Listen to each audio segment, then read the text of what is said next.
Hello. I'm checking to see if I'm here.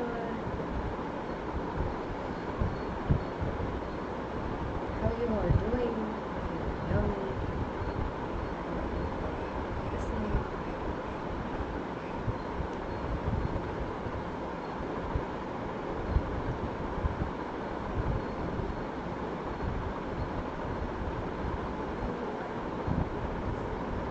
Yes, I think I am here.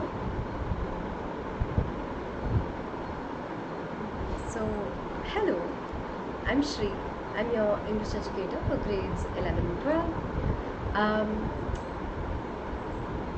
Today we're going to be doing a lesson for grade 12, but before we start that, I just want to let you know that these are our usual class timings. We meet every day from 3 to 4 p.m. Mondays, Wednesdays and Fridays are for grade 12. Tuesdays, Thursdays and Saturdays are for grade 11. Please let me know if you can hear me, if you can see me. And also, I want to let you know that I teach in English, but if you have any questions, then please leave it down in the chat and I will take a look at it regularly. And so you can ask me any questions that you have down there, and I will make sure I keep looking. If you have any questions that aren't connected directly to the subject itself and to the lesson itself, then we can take those maybe at the very end if we have some time. But we might not really have time because today's lesson is a really big lesson. So because today is Friday, we're doing grade 12 and we're doing, let me just get that laser pointer.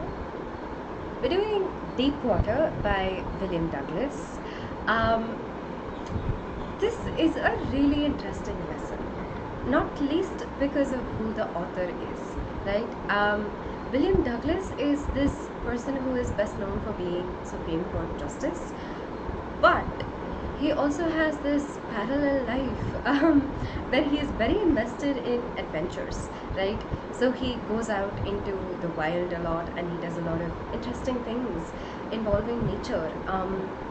And we're going to read a little bit about some of them along the way, but we're also going to find out a little bit about one specific incident that took place in his life that is depicted in this lesson, Deepwater.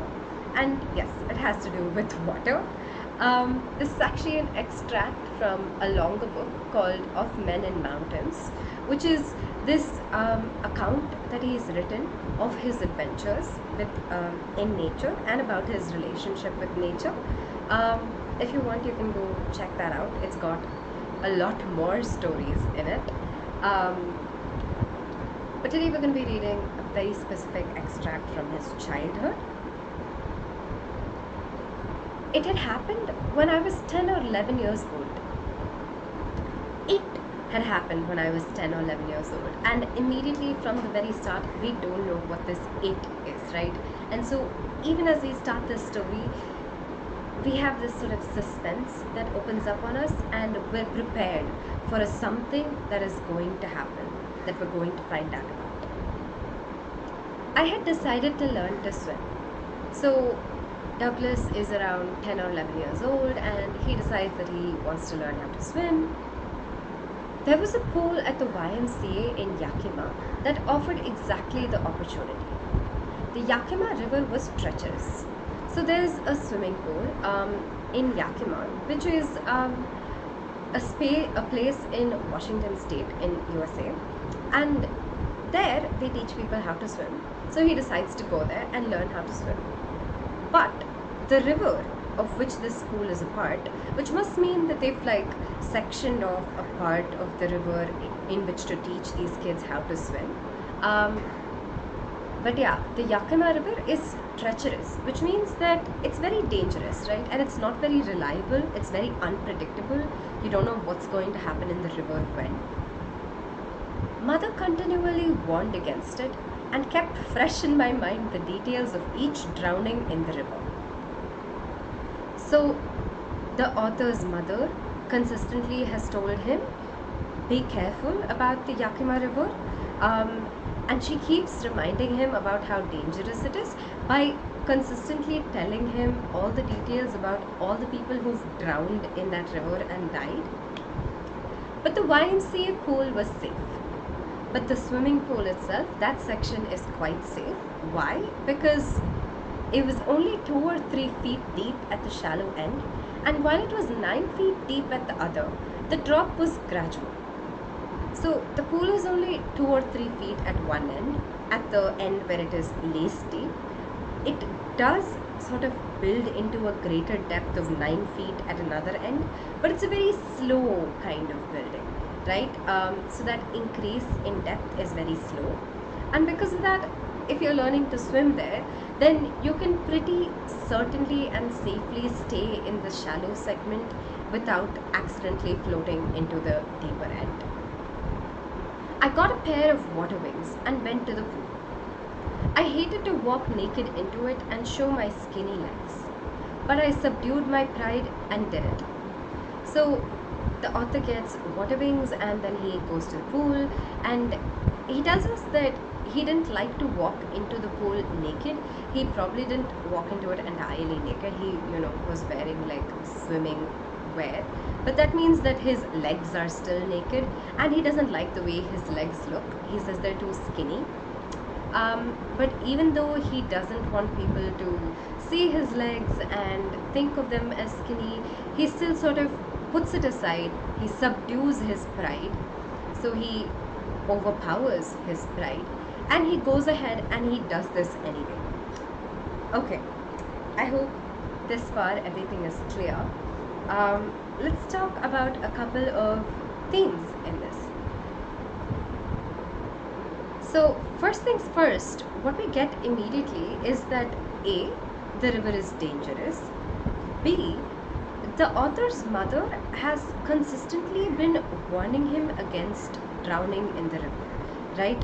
So from his childhood, the author has this one fear really deeply put into his mind, that the river is risky, that the river is dangerous, and that water is dangerous, and that drowning is a very real possibility, and it's something for the author to be terrified about. Another thing that we get immediately from this first paragraph is a characteristic about the narrator, right? We actually get multiple characteristics about the narrator.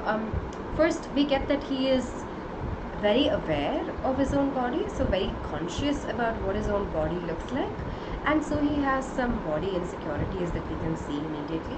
But we can also see that he clearly seems to prioritize his ambitions over any of those insecurities. So even though he doesn't want people to see his legs and see how skinny they are, he goes ahead and ignores it because he wants to learn how to swim, and it's very important to him to learn how to swim. So two characteristics that we get straight off the bat about the narrator.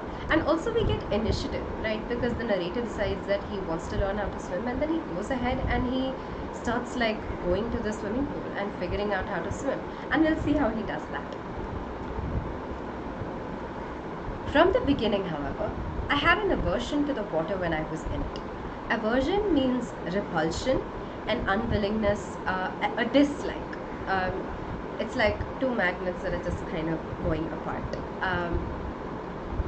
This started when I was 3 or 4 years old, and father took me to the beach in California. He and I stood together in the surf. The surf is the tides in the water that's coming rushing in. So when the author was 3 years old or 4 years old, his father takes him to a beach, and he and his father stand in the waters together, because that's what people do when they go to the beach. And I hung on to him, yet the waves knocked me down and swept over me. I was buried in water. And both of them are standing together in the water, and the author is holding on to his father really hard, but the waves are so strong and so powerful that they push the author down and they go over him, right? So he's fallen down and the water is cascading over him, and so he ends up completely buried underwater. He's not drowned, because obviously the sea rushes in and then it goes back where it is, right? If you've gone to the beach, have you gone to the beach? But yeah, if you've gone to the beach, you know that the water goes back very soon. Um, but it would have been entirely possible, say, for the narrator to have been like swept away with the water if it wasn't for the fact that he was hanging on to his father. So this shows us both that he's experienced the power of the ocean, and he's experienced the fear of drowning without actually drowning, because he's experienced that moment of being completely underwater. My breath was gone. He can't breathe because underwater there isn't, air that human beings can breathe. I was frightened. Father laughed, but there was terror in my heart at the overpowering force of the waves. So here we find out that even back then, when he was 3 or 4 and this happens to him, the author is absolutely terrified, right? His father is laughing, but he is only feeling fear at how strong the waves have been. And overpowering is an important word here, because we know that the author is actually trying to prevent something like this from happening from the get-go. He's been hanging on to his father, so he's planned ahead. He's been like, okay, I have to hold on tight to my father because otherwise the waves will knock me over. But even though he's done that, the waves have still knocked him over. So they are simply just much stronger than he is, and that too terrifies him because there's a loss of control in that. You know, when you plan for something and you're sure that you'll be okay, you take a precaution and it doesn't work out, that terrible thing that you hoped wouldn't happen to you happens to you anyway, you develop like a fear of that terrible thing, right? And you realize that that thing is really not under your control and you can't do very much to entirely prevent it from happening. You can take a precaution and you can hope, and that's the most you can do. And from this we get immediately again couple of things. One thing that we get is that he has this incident in his past that's terrified him about water. Another thing that we get is the difference in the reaction between the narrator and the narrator's father to this event. So the father can't see, he doesn't know that the narrator is terrified, but the narrator is terrified. So the father's reaction is not in tune with the narrator's reaction, and so that tells us that very often when things happen, different people react in different ways to them based on the different positions that they're in, right? Here the father is standing and he's watching it happen to somebody else, so he can laugh. But if he was in the narrator's position, he wouldn't be laughing. He'd probably be terrified like the narrator. So that's something that immediately comes across here, and this is a theme that we'll kind of revisit as we get a little deeper into the story. But yet another thing that we get from this particular paragraph is that despite the fact that this narrator has this incident in his past, despite the fact that at one point of time he was absolutely like terrified of water, he goes ahead and decides to learn to swim anyway when he is 10 or 11 years old. So it's a decision that he's taking even after having felt this fear, which tells us something about the narrator's determination and his prioritization of his ambitions and his desire to sort of just pursue what he wants regardless of what he's afraid of. And these are all, again, like key characteristics that we'll keep coming back to. Let me know if you have any questions so far.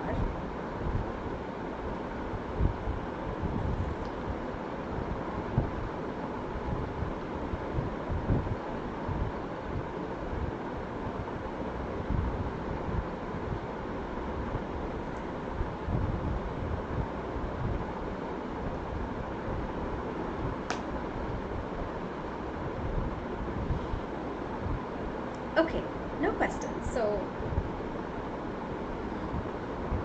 I will take it that we can keep going. My introduction to the YMCA swimming pool revived unpleasant memories and stirred childish fears. When the narrator goes back to the swimming pool and he goes there the very first time, it revives, it brings back alive those unpleasant memories, that particular memory from his childhood, and it stirs, it brings back also those fears from his childhood, right? That fear from that particular moment in his childhood when the water rushed over him. But in a little while I gathered confidence. But as we know already, this is one determined person, and so William Douglas sort of just pulls himself together. He's like, I'm going to use all the confidence that I have and I'm going to get into the water. And so he does. I paddled with my new water wings, watching the other boys and trying to learn by aping them. So he has these water wings which are floating on the water. So he uses them to paddle, which is to say sort of gently like move his hands and feet in the water. And he doesn't know how to swim yet. He's just trying to sort of float around and move around with the support of the water wings, which are flotation devices. And he watches the other boys who are swimming and he tries to learn by aping them. Aping means imitating, repeating after them. You generally use the word aping when you're trying to indicate that the person doesn't really know how the other thing works at all, and they're not really thinking about how the other thing works. They're just copying those movements, and that's what the narrator is doing here. There's no like instructor or anything. The narrator is just looking around, seeing how other people are swimming and trying to learn from them. I did this 2 or 3 times on different days and was just beginning to feel at ease in the water when the misadventure happened. So the narrator does this again and again and again. So the narrator keeps coming back to the pool and he keeps trying how to figure out how to swim. And slowly he gets used to being in the water and he becomes okay with being in the water, which is a big deal for him because he used to be like really terrified in the beginning, right? Like we read at the beginning of this paragraph. But just as he starts getting comfortable in the water, a misadventure happens. So something terrible happens. And it would be a time like that that misadventure strikes. Exactly when things seem to be going a little better, something terrible happens. It's a classic story trope, but it also happens in life, which is why it's in stories. And that's what happens here, both in the narrator's life. And so it goes into the story that he's writing. I went to the pool when no one else was there. The place was quiet. The water was still and the tiled bottom was as white and clean as a bathtub. So the narrator goes to the pool when nobody else is there. So far we know that like there have been other people there and he's been copying them, but today it's completely empty and the entire place is quiet because no one's there and the water is absolutely still and the bottom of the swimming pool, the tiles at the bottom are clean and white. This tells us that probably nobody has swum here today or the pool has recently been cleaned up. But another thing that it tells us is that usually you can't really see the tiled bottom much, and that's because there must be too many people in it to really take a clear look at it, and the water must be moving because of all of those people there, and so you can't really look from outside and see the bottom. I was timid about going in alone. Timid, nervous. So the author is nervous about going into the pool alone. He doesn't want to do it. Probably because he doesn't know how to swim entirely. Probably also because so far he's used to having other people around. And so his like fear of water that already exists must be a little bit stronger when people aren't around. Because he's found himself getting comfortable learning how to swim when there are people around, right? So I sat on the side of the pool to wait for others. So the narrator just kind of sits down and he decides that he's gonna wait for other people to come around and then he'll go into the swimming pool. I had not been there long when in came a big bruiser of a boy, probably 18 years old. The narrator is just sitting around and the narrator has only been there for a little bit, and then in comes this boy and he is described as a big bruiser of a boy. What's a bruiser? A bruise is an injury that you get when something hits you, right? So this boy is being called a bruiser of a boy to say that he is someone who looks very strong and who looks like he could really injure you. Right? It's not a negative word. It's not a negative adjective. It's not a negative description. It's just a description that shows that he looks very obviously strong, and he looks very big, right? He's taking up a lot of space. He had thick hair on his chest. He was a beautiful physical specimen with legs and arms that showed rippling muscles. So this boy has hair on his chest, and he is very beautiful, and he has lots of muscles. This is an immediate contrast to our narrator, who is very ashamed of his skinny legs. So no wonder that the narrator kind of notices that this boy looks in all these ways like how the narrator presumably would like to look, which is quite the opposite of skinny. He yelled, "Hi Skinny, how do you like to be ducked?" And this boy comes in and he yells at the narrator and he calls him Skinny. So he is teasing the narrator by using a physical characteristic of the narrator that's very obvious, which is something that is supposed to be something that the narrator is ashamed of, right? You're supposed to be ashamed of being like skinny without being muscled if you're a boy, and that's a particular like body expectation that's there. And so this boy, this 18-year-old boy, takes advantage of that expectation, and he sort of mocks the narrator, and he says, "Oh, would you like to be ducked?" Which means, what if I just push you into the water right now, push your head into the water, you as a whole into the water also. And this is also a sort of show of strength from this 18-year-old boy, right? He is strong, very obviously, and so he's showing off, and he's sort of like, "Oh, you weak thing, what if I just throw you into the water? I can totally do that." Yeah, so that happens, and then hello to Aditya Tripathi. Thanks for being here. With that, he picked me up and tossed me into the deep end. And with that, this 18-year-old picks the narrator up and he throws the narrator into the depth of the pool.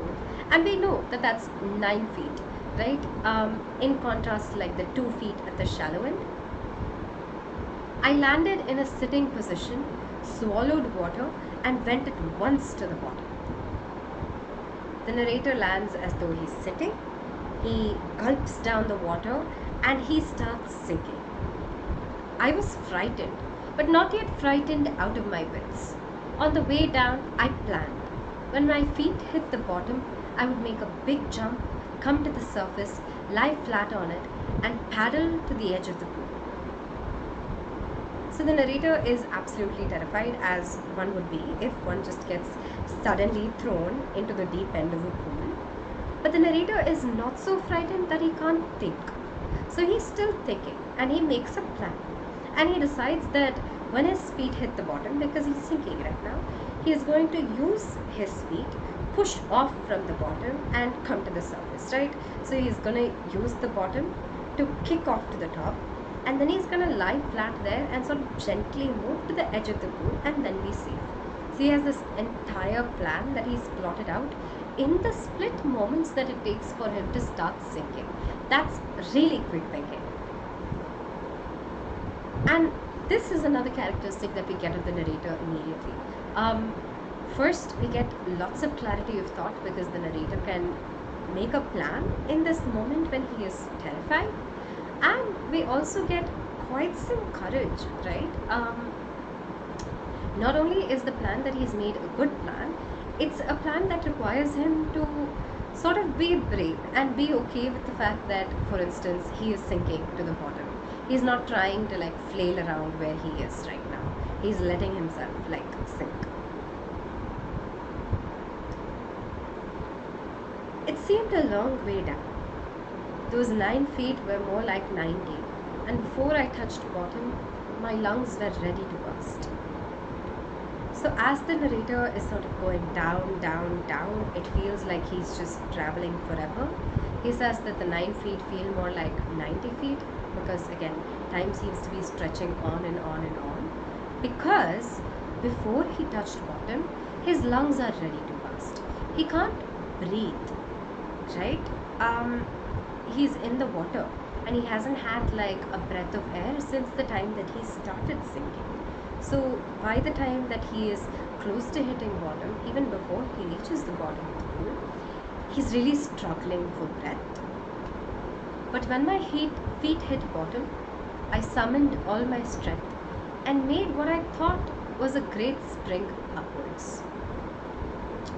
So then the narrator hits the bottom, and like he planned, he gathers all of his strength together and then he tries to leap upward. He thinks that it'll be a great spring upward, and he imagined I would bob to the surface like a cork. So how he sort of imagined this is that he will kick off from the bottom of the pool and sort of just lash upstairs, right, to the very top. So he thinks it's like if there was an actual like spring at the bottom of the pool. Yeah, and he thinks that, like if I bounce on it, then I'll go straight up. And the way he's imagining it is that he would bob to the surface like a cork.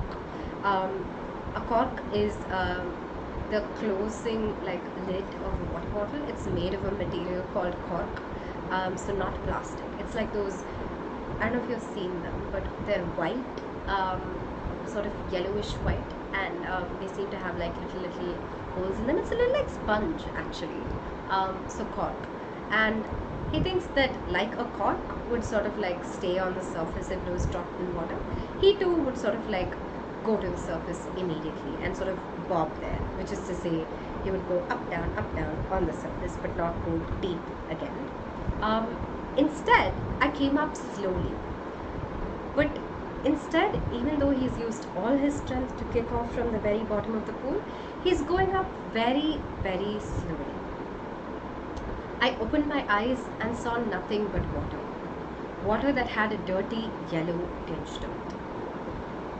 He opens his eyes and everything that he can see around him is water, and it's yellowish water, and I grew panicky. And he freaks out because he had a particular kind of expectation that he'd be at the top, and when he opened his eyes he'd presumably see like the world around him and he'd be at the top. But instead all he can see is water around him, which means that he's still quite deep down, especially because the water is still very colored. I reached up as if to grab a rope, and my hands clutched only at water. And the narrator sort of reaches upward like he's trying to grab onto something, but obviously there's only water there, so he's like reaching out at water, so he's starting to flail around in the same spot. It's a very instinctive kind of move, right? If you feel like you're falling, you're going to try to hold on to something even though there may be nothing to hold on to. I was suffocating. We know that his lungs are already like almost out of air, so he feels like he is so out of breath that he's suffocating. But this is also an indication of the fact that he's starting to really panic, because he also feels like the panickiness is also making him feel like he's suffocating. I tried to yell, but no sound came out. He tries to open his mouth and scream, which is again an instinctive fear reaction. If you're afraid of the situation you're in, you're going to try to yell, but he can't yell because he's underwater, and so no sound comes out. Then he does reach the top, right? Then my eyes and nose came out of the water, but not my mouth.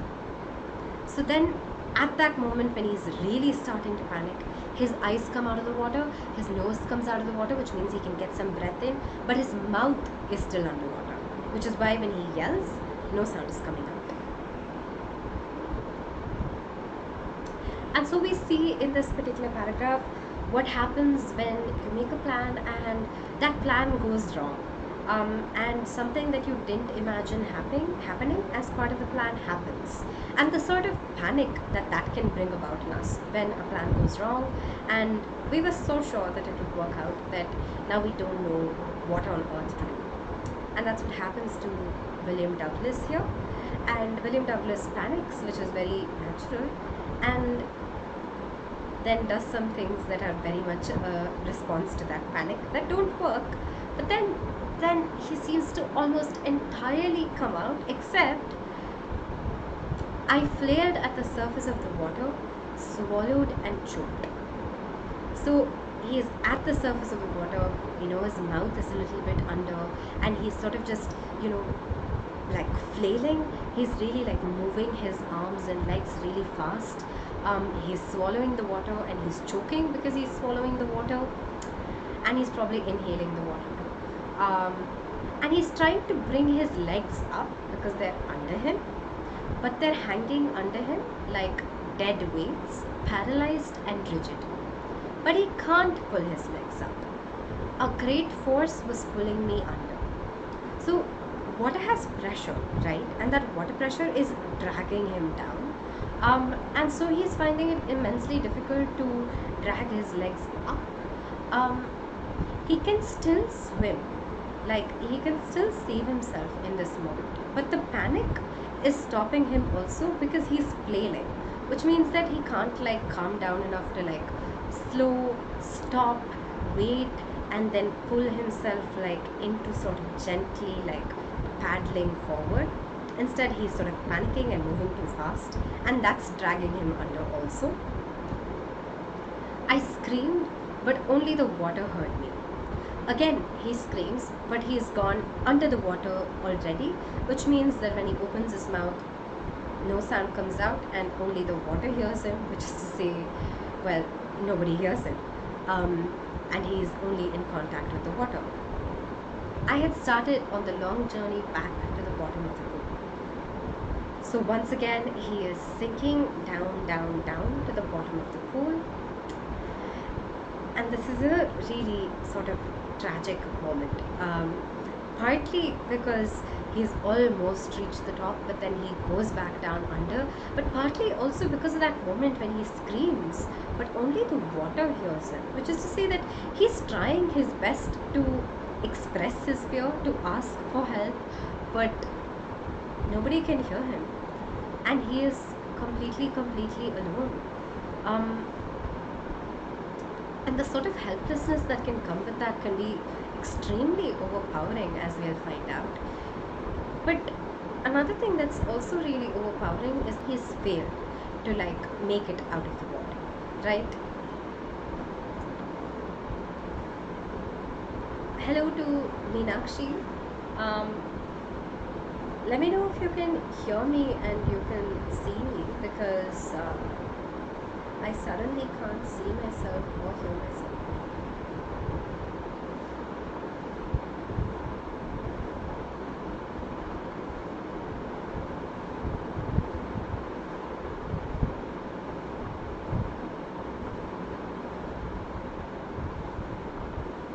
Let me know if you have any questions before we get further into this chapter.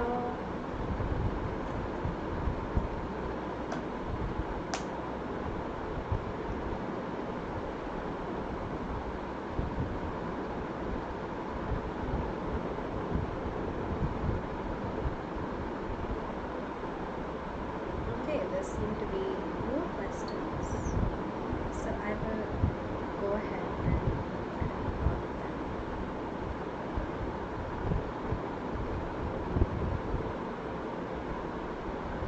I struck at the water as I bent down, expending my strength as one in a nightmare fights an irresistible force. So as the author is sinking again, he sort of starts hitting at the water. And he is using up his strength very uselessly, right? Because hitting at the water is going to achieve nothing. And so he draws a comparison between the action that he's performing now and the way that one in a nightmare fights an irresistible force, which is to say, the way that he's using up his strength now by striking at the water is the same way that someone who's having a bad dream would be trying to fight off something that they can't fight in their nightmares, right? So in the same way that would be an act of futility, this is also an act of futility. And yet, at the same time, it's expending one's strength, which is to say that In the process, you are losing the energy that you have available to you, even though you're achieving nothing in the process also. I had lost all my breath. My lungs ached, my head throbbed, I was getting dizzy. So the narrator has absolutely no breath left, even though just now he got a little snippet of oxygen when his nose went above water. His lungs are hurting, so his chest is hurting and his head is throbbing, and that's because when oxygen stops traveling to your head starts hurting, and he is not able to like draw in oxygen because he's in the water, so his head is hurting, and he's losing like consciousness a little bit because of the same thing. But I remembered this strategy.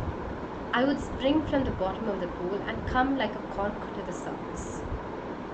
But he manages somehow to remember the plan that he had, and he decides that he will enact it.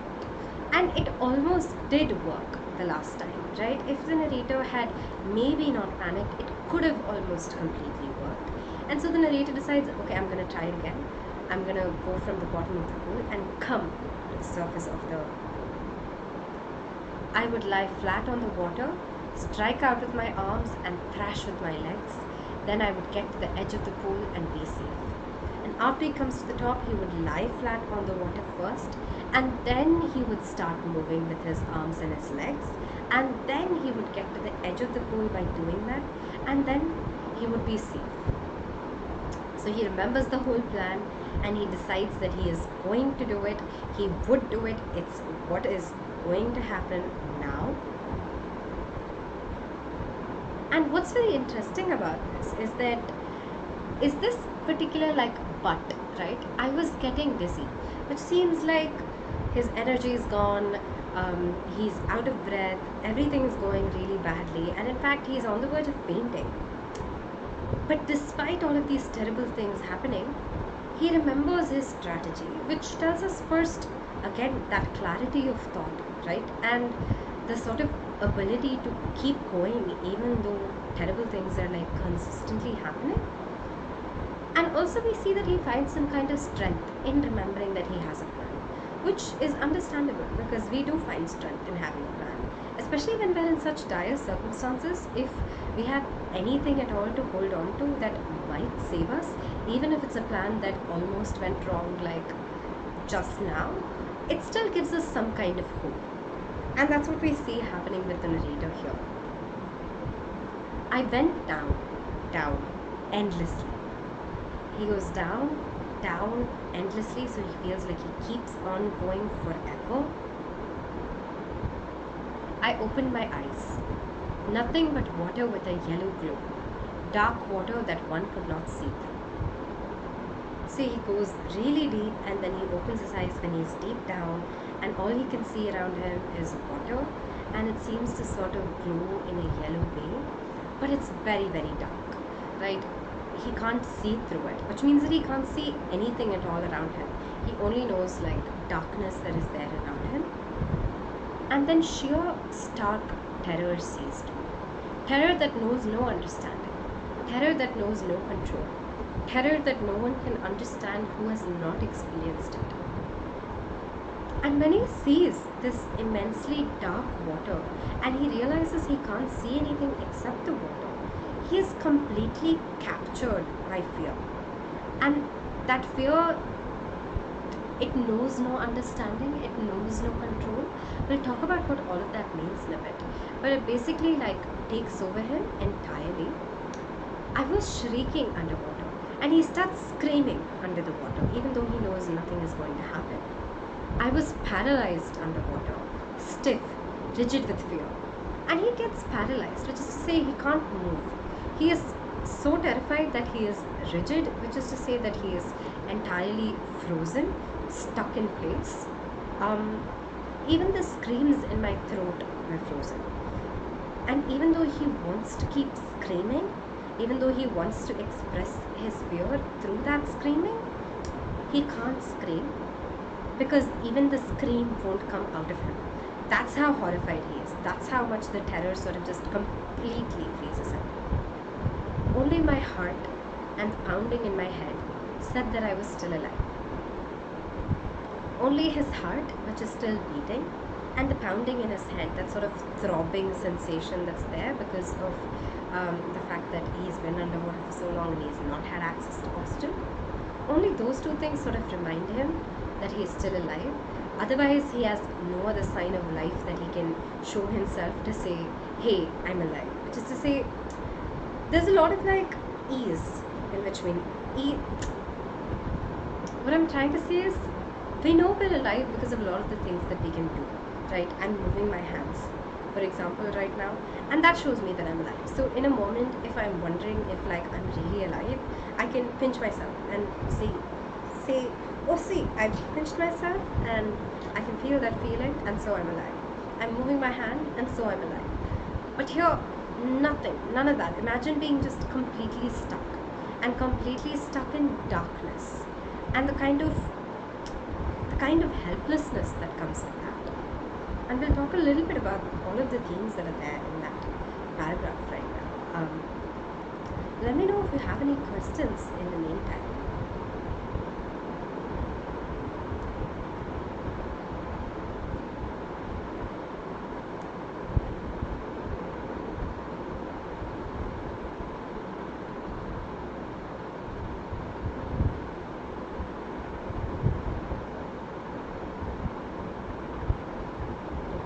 I don't think there are any questions, so let's talk a little bit about the themes in this particular paragraph. Dark water that one could not see through, and we see that when the author sees this dark water is when that fear seizes him, right? And I want you to kind of close your eyes and imagine it. And what if, all you could see was what you see right now when your eyes are closed, right? That kind of darkness. It's a little terrifying, especially when you're used to having been able to see all this time. When you're underwater and you can't even like see what's there around you and you don't know what's going to come towards you, you get very frightened. It's also a little bit because when you can see what is around you, you can at least see what's coming towards you, and that gives you some sense again of being prepared and feeling prepared. But in the darkness, that sense that you don't know what's out there, that fear of the unknown, it really like takes over you, which is why like night is like such a big common theme when it comes to say horror stories, for instance. And so that kind of overwhelming fear comes over William Douglas, and it's terror that knows, which is to say that it is not possible for William Douglas to sit down and try to reason with that fear, to sit down and tell it, okay, this is why I'm afraid and you are not reasonable, so I will not be afraid. He can't do that because it's that overwhelming, it's that terrifying, and in that moment he can't control his fear, and he says it's so bad, it's so intense that you can't really understand it unless you've actually felt it. And by this he means unless like you felt it in any kind of circumstance, right? Not necessarily like just this circumstance of drowning, but yeah, that sort of terror, like if it overwhelms you at any point, it's so impossible to put to words, and it's so impossible for us to really imagine without being in this scenario, that William Douglas says you can't get it unless you've been there. And yet, interestingly, he's trying to get us to understand it by telling us all of these things. Even the screams in my throat were frozen. So even crying for help isn't like possible anymore. So there's just simply like nothing that he can do. And then in the midst of the terror came a touch of reason. I must remember to jump when I hit the bottom. And again we see that even though he is absolutely terrified, he remembers his plan. He is still not completely lost his wits. And so a touch of reason comes back, and he remembers that he has to jump when he hits the very bottom of the swimming pool. At last I felt the tiles under me. My toes reached out as if to grab them. I jumped with everything I had. And then he hits the bottom, he can feel the tiles under his feet, and he kind of like wants to grab hold of them with his toes. That's how desperately his toes are trying to touch the tiles. Again, because he's been floating around in water with nothing to hold on to anywhere at all, right? So when he finally hits the tiles, his toes kind of scramble at the tiles, and then he jumps upward with all of his energy. But the jump made no difference. But again, we see that regardless of the fact that he's executed his plan, the plan doesn't necessarily come to fruition. Nothing happens. The water was still around me. He's still in the water. I looked for ropes, ladders, water wings, and he's so desperate that he starts looking around in the water for ropes, for ladders, for water wings, like flotation devices. He's just like in the water and he's desperately looking for anything that will save him, but nothing but water. There's only water all around. A mass of yellow water held me. So that water seems to be holding on to him, like it's grabbed him and it's not letting go of him. Stark terror took an even deeper hold on me, like a great charge of electricity. And the fear that he was feeling takes over him even deeper. It's like an electric shock that's going through him. He shook and trembled with fright. My arms wouldn't move, my legs wouldn't move. I tried to call for help, to call for mother. Nothing happened. So he's shaking with his fear. He can't move his arms, he can't move his legs. He's trying to ask for help. He's trying to call out to his mother, which is again an instinctive reaction that we have when we're all terribly afraid. We call out for our mothers because we're used to them being around when we're children, and we get used to being able to call out to them for help when we're children. So it's kind of throwback to that sort of very deep primal fear that you feel, for instance, when you're a child and you can't reason yourself out of fear. But nothing is happening, and nothing is happening because his body has sort of gone into shock. Not only is he completely drained of energy, he is getting completely overwhelmed because his system is shutting down because of the kind of fear that he is in, which is because of the kind of circumstance that he is in. And these are all themes that we kind of discussed as we were reading that para, but let me talk about it briefly again. Touch of Reason shows us that even in this very dark and desperate moment, he can still think. Everything I Had shows us that even though again he's kind of gone through this sort of despair and this deep fear, he's still able to drag himself together enough to throw all of his energy into surviving. And yet we see that despite all of this, nothing happens and he's still there underwater, which tells us that sometimes we can try our hardest and we can try our best and maybe things won't get better. And that's something that does happen in the world, right? And then, strangely, there was light. I was coming out of the awful yellow water. At least my eyes were. My nose was almost out. And then again, there is light. And again, the author feels like he's coming out of that water and his eyes are outside. The nose has come outside.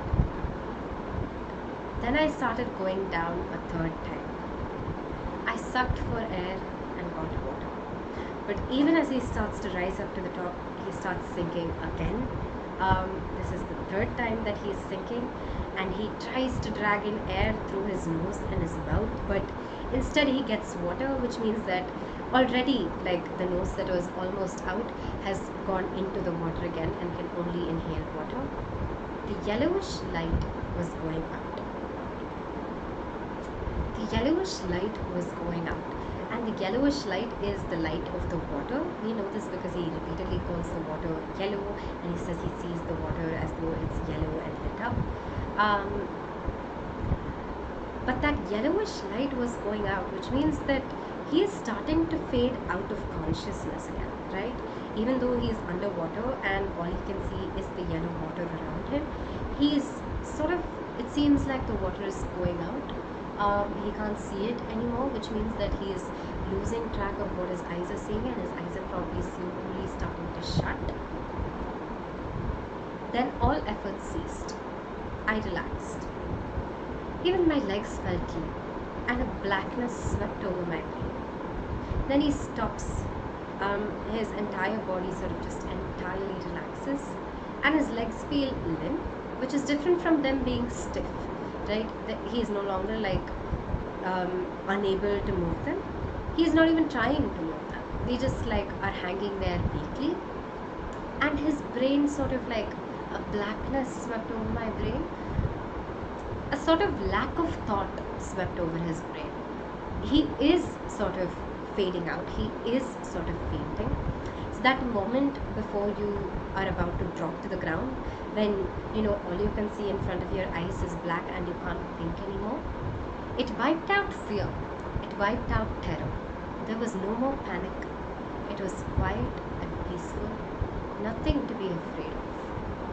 So all of his fear, all of his terror, all of his panic just goes blank. Everything is just quiet and peaceful because his brain isn't working anymore. It's not even reacting to the circumstances that he's in. And so he feels no more fear because he can't really think that there is anything to be afraid of. He can't really gauge that there is a stimulus for him to be afraid of. This is nice. To be drowsy. To go to sleep. No need to jump. Too tired to jump. It's nice to be carried gently, to float around in space, tender arms around me, tender arms like mothers. Now I must go to sleep. So in this, we get like these ellipses, and we get like fragments of thought, and it's supposed to represent to us the way that the author's brain is working in this moment. He is kind of drifting off. His thoughts are no longer entirely coherent. He can't make a full sentence. He's just like making these broken up little phrases like, this is nice. I feel drowsy. I feel like I'm going to go to sleep. I don't need to jump. So in that moment when he can no longer really think, and he can no longer really like process, and his body is slowly shutting down completely, he thinks, oh, I don't need to like jump, and I can just rest. I can just give up now. But then, it's nice to be carried gently, to float along in space. Both of these still sound like the author is underwater. Like he's just floating around in the water, nothing to hold on to, and the water is just taking him somewhere. But then, tender arms around me, tender arms like mothers. So there seem to be arms that come around him. Arms that feel like his mother's, arms that are very gentle around him. And then he thinks, now I must go to sleep. And sleep here doubles for death, right? Because even though he is feeling like he's just drifting off into sleepiness, because again, lack of oxygen, drowsiness, faintness, dizziness, and sort of just completely blacking out. As he's heading towards it, he's feeling like he's just gonna head to bed. We know that he's not just extremely tired, he is on the verge of death. He is on that verge of exhaustion.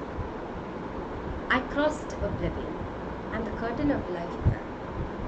He crosses to oblivion, which is to say that he blanks out. Oblivion is a place where you don't know anything, and so he sort of like has fainted, and the curtain of life fell. The curtain of life fell seems to say, life is the stage, and the curtain has fallen, which means that death is here.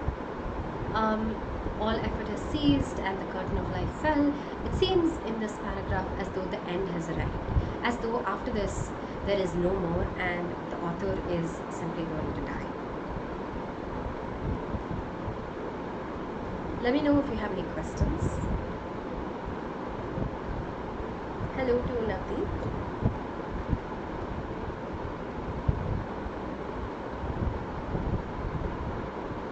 Let me know if you have any questions.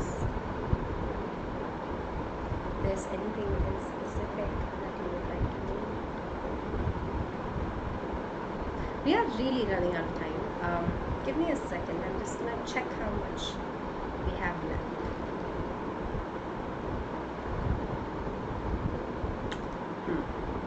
Okay.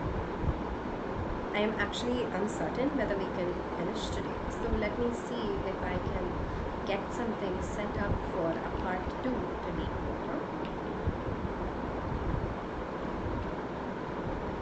But for now, let's finish this slide alone. The next I remember, I was lying on my stomach beside the pool, vomiting. The chap that threw me in was saying, "But I was only fooling." Someone said, "The kid nearly died. Be alright now. Let's carry him to the locker room." The next thing that the author can remember, because he's blacked out, right? He's fainted. So what he can next remember is that he is lying next to the pool and he's lying on his stomach and he's vomiting. He's vomiting out the water that he's swallowed, which means probably that somebody is pressing on his back, trying to get him to puke out that water, because it's important to get that water out of your system. And he can hear the boy who threw him in somewhere near him, around him, and that boy says, "But I was only fooling," which means, I was only messing around, like it was supposed to be a joke. And someone else says, "The kid nearly died," which is to say, which is a response to that boy who says, "Oh, I was only joking around." Regardless of whether you were joking around or not, it had very serious consequences. This boy that you were only fooling around with almost died. However, he's gonna be all right now. Let's carry him to the locker room. So they take him to the locker room. Several hours later, I walked home. A lot of hours later, presumably because he needs to recover, he goes back home. I was weak and trembling. And he's still trembling, he's still shaking, and he's still got very little energy in him after that experience. I shook and cried when I lay on my bed. He lies on his bed and he sort of shakes and he cries because he's still very overwhelmed. He's still very frightened. I couldn't eat that night. He's still so frightened that he can't even manage to make himself eat that night. For days, a haunting fear was in my heart, and for many, many days, there is a deep, deep fear that stays with the author, a fear that haunts him, which is to say that it's a fear that follows him around. The slightest exertion upset me, making me wobbly in the knees and sick to my stomach. So if he even slightly exerted himself, which is to say if he even slightly pushed himself to do something more physical than his body could take in its very weak state, his knees became very weak and he felt again very nauseous in his stomach, which shows also that there was a physical impact on the author because of all of that time spent in the water and all of that energy that he spent there. And also a little bit because of that overwhelming fear in him, he's kind of like unable to stress himself out a lot physically. He's still very physically weak and still very like emotionally afraid. I never went back to the pool, and then he never goes back to the pool again. I feared water. I avoided it whenever I could. And we see a bunch of themes here, right? First of all, this entire like difference between this boy who says, "Oh, I was only fooling," versus the consequences of that fooling, in which this narrator almost dies. Again, a stark kind of moment to remind us that people don't really realize some of the consequences of their actions, and that where they think they're just playing a joke, they might be causing like grievous harm to other people. And this moment gives us that. It's one of those moments where it's bullying, but the person who's bullying doesn't see that they're bullying. Yeah. So the story also sort of highlights that.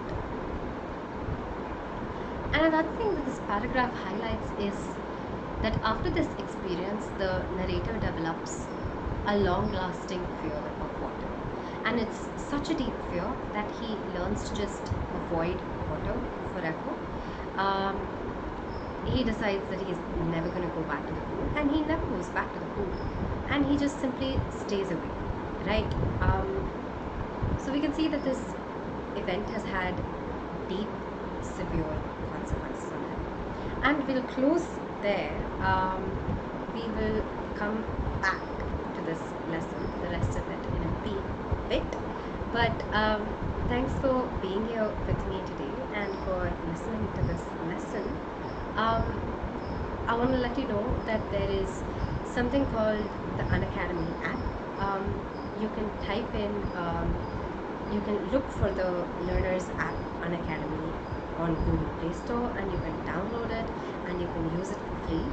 It has a lot of features on it that are pretty cool, and you can use my code to use all of those features. My code is THAR01. Another thing I want to tell you about is Unacademy Plus, which has a lot of free things available. Sorry, not a lot of free things available, which has a lot of features available, right? You can learn a lot of lessons from it. There are a lot more courses than you will find on YouTube. There'll be doubt clearing sessions that you can find there. There'll be a lot of very thorough coverage of every bit of your syllabus. There'll be study material that you'll get in form of PDFs. You'll get practice tests and live tests, and these are all of the many things that Unacademy Plus will offer you. So it will basically prepare you for all of your exams to be. And if you're looking for a subscription, then these are the prices of the subscription, and the per month cost differs based on the duration that you take the subscription for. As you can see, the least cost per month is when you take the subscription for longer. So for 24 months, it's only like 1,042 rupees per month. So that's something you should keep in mind. There's also something called Unacademy Iconic, where you get individual tutoring for taking in a subscription, and in that you basically get one-on-one guidance on how to work with your lessons, how to study them. You get clearance from doubt clearance from educators. You basically get like individual focus, weekly reports on how you're doing, and your parents get to like connect with the educators and speak about how you're doing. So basically it's a way for you to kind of keep track of yourself and work with someone very closely to do well in your 11th and 12th again. Again, these are the prices for Iconic, and you can see that the costs are different again based on the duration that you take the Iconic subscription for, and the cost again is less. The per month cost is less if you take the subscription for a longer duration of time. And you can also use my code to get a 10% discount on these subscriptions, and my code is THAR01. All of that said, thank you for being here with me today. If you like today's session, then do leave a like. If you have comments or feedback, then let me know what they are, and I will be taking a look at the comment section. And finally, if you're looking for more content like this, then please subscribe to this channel. Thanks again for being here today, and I will see you again very soon with the second